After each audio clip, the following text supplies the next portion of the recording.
श्री स्वामी समर्थ. कशा आहात सगळे? आज स्वयंपाक लवकरच आवरलेला म्हणून बाकीची कामं करायला घेतली. पहिलं तर किचन कट्टा पूर्ण साफ करून घेतला. त्यानंतर ना सगळे भांडे घासून घेतली. आज जेवणात शेवग्याची शेंगाने चपाती बनवली होती.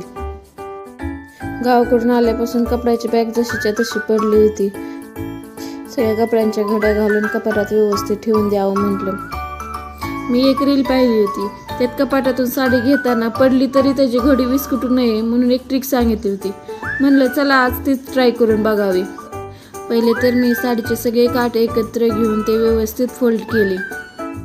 त्यानंतर एका साईडने काठ फोल्ड करत करत ते दुसऱ्या साईडला आणले.